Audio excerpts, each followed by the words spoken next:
Here is section 1 of the story titled, I read his name, felt his heart drop and walked out. She thought I was bluffing. Green Square section 1. The perfect day before the storm. The morning sun filtered gently through the white curtains, casting golden streaks across the room. I stood by the window, cradling a warm mug of coffee in both hands, letting the silence settle around me like a soft blanket. Today was our anniversary, 3 years together, and I had planned everything perfectly. Jacob, still wrapped in the messy sheets of our shared bed, groaned playfully and reached out for me. You're already up. You couldn't wait to celebrate without me, huh? I chuckled and walked over to him, placing the mug on the nightstand and giving him a quick kiss on the forehead. I just wanted to watch the sunrise. It felt like a good day for it. He sat up, rubbing sleep from his eyes, then reached into the drawer. Well, since we're starting early. He pulled out a tiny wrapped box, silver ribbon tied neatly. Happy anniversary. Blinked. You remembered. He gave me that boyish grin, the one I used to fall in love with over and over again. Of course I remembered. I opened it gently. Bracelet. Simple, gold, elegant, just my style. I smiled genuinely, then leaned in and whispered, You did good. The rest of the morning was just as beautiful. We had breakfast on the balcony, the breeze cool but not cold, our laughter blending with the sounds of birds and distant traffic. I snapped a picture of him across the table. Messy hair, sleepy eyes, but smiling like he meant it.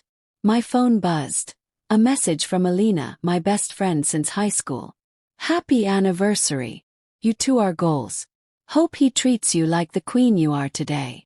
I smiled at her text, replying with a string of hearts. Alina had always been there for me, through heartbreaks, messy roommates, and awkward jobs. She adored Jacob, or so I thought. We spent the afternoon strolling through our favorite park. The leaves shimmered in the sunlight, and Jacob held my hand like he always did. Firm, safe, familiar. There were no signs, no cracks, no warnings, just us, laughing, talking, pretending this would last forever. As we sat on a bench watching a little boy chase pigeons, Jacob leaned in. I'm really lucky, you know. I turned to him, heart full. So am I. Another buzz from my phone. I checked it quickly, expecting another message from Alina. But it wasn't her. The number was unknown. I read the message slowly, the words hitting harder than I expected. You deserve to know. Ask Jacob who Alina really is to him. My hand tightened around the phone. I looked at Jacob. He was staring at the sky, completely at peace. And in that moment something cracked. Not loud, not dramatic, but it cracked, right at the center of everything I thought was real. I slipped the phone into my pocket and smiled at him. Ready to head back. He nodded. Yeah, let's go. And just like that, the perfect day began to unravel. Let me know when you're ready for section 2. Here is section of the story titled, I read his name, felt his heart drop and walked out. She thought I was bluffing. Orange Square section 2. Cracks in the reflection. Back at the apartment, the message haunted me. I kept replaying it in my head, word for word. You deserve to know. Ask Jacob who Alina really is to him. I didn't say anything. I didn't confront him. Not yet.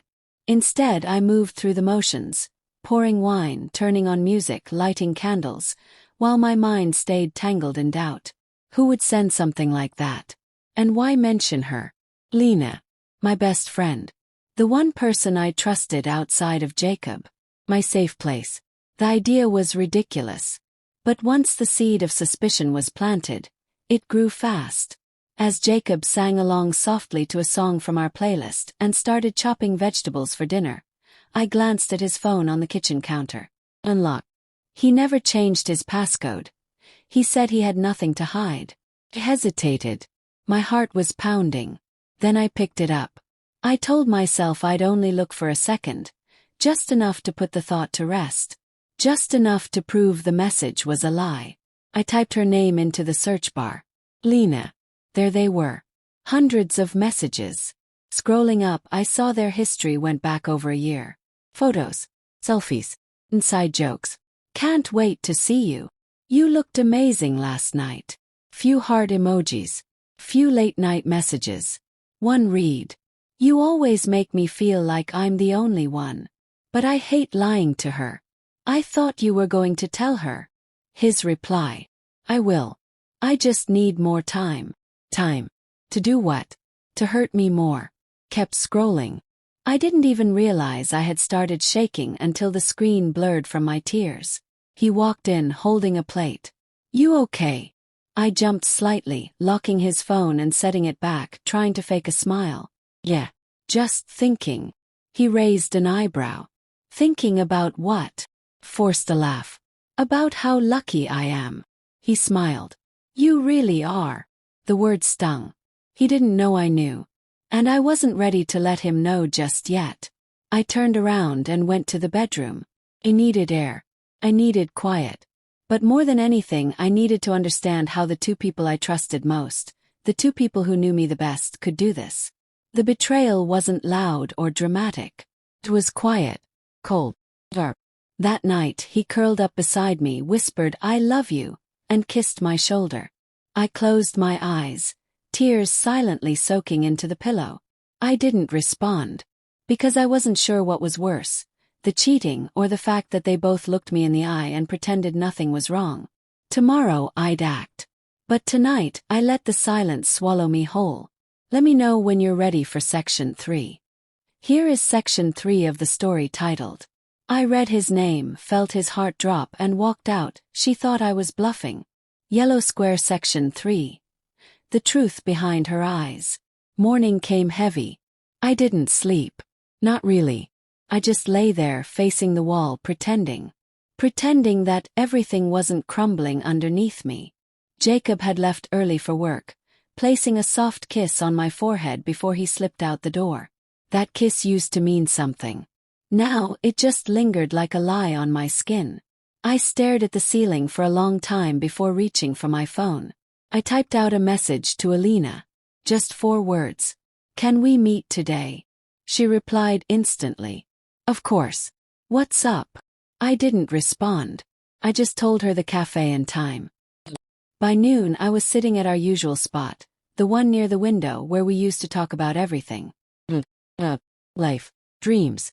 I ordered coffee but barely touched it. When Alina walked in, she looked exactly the same. Comfortable in her skin. Effortless. Beautiful. Like someone you'd never suspect of betrayal. I smiled, waved. You look tired. Everything okay? I studied her. I watched how she stirred her drink. How she avoided eye contact. Was it guilt? Or was I just seeing what I wanted to see? I got a strange message yesterday, I said calmly. Her hand paused mid-stir. Continued. It said I should ask Jacob who you really are to him. She blinked. What? Her voice was innocent, confused. But it cracked just slightly. And in that crack I saw it. The truth. The shift in her eyes.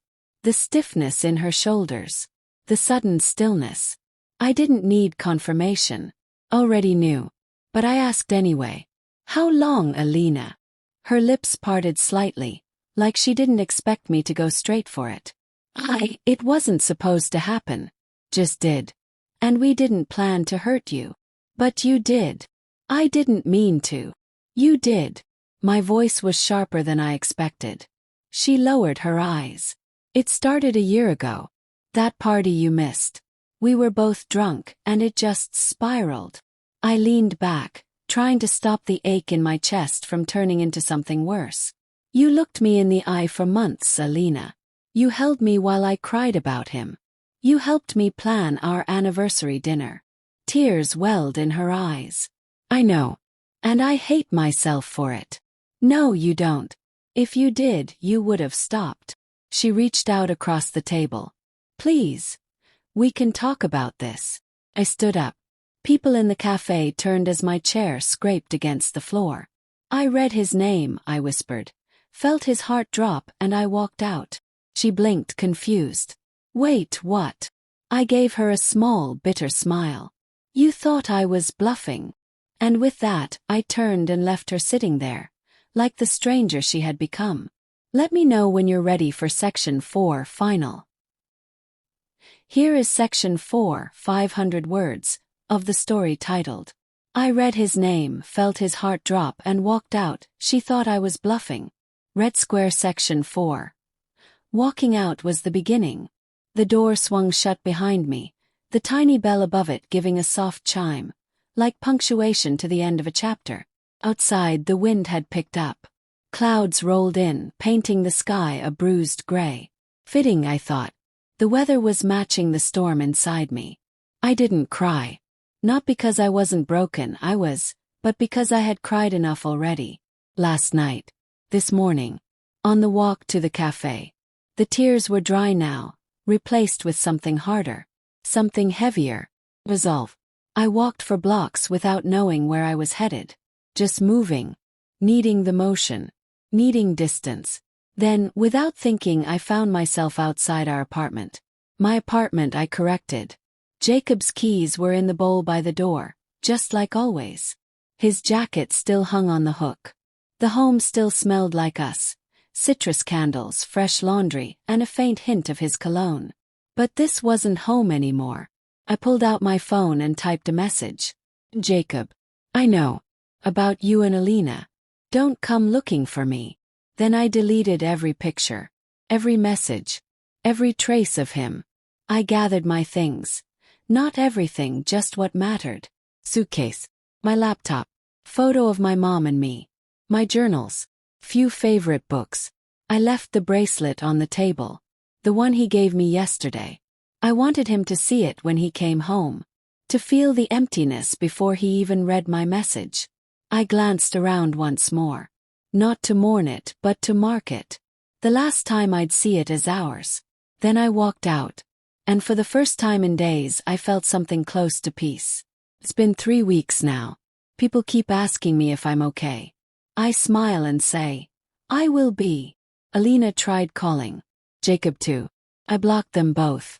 I'm living in a small rented studio near the edge of town. It's quiet here. Empty but in a good way. There's space to breathe. To think. To heal. Some nights I still dream of them. Their betrayal, the lies, the way they made me feel like I was the outsider in my own life. But I wake up knowing I walked out. And that walking out wasn't weakness. It was power. It was reclaiming my voice. It was the beginning of me choosing myself. One of my journals had a quote I underlined months ago, not knowing how much I'd need it. Sometimes the people you love the most are the ones who teach you how to live without them. Now I get it. I read his name. I felt his heart drop. And I walked out. And no, I wasn't bluffing. I never needed to.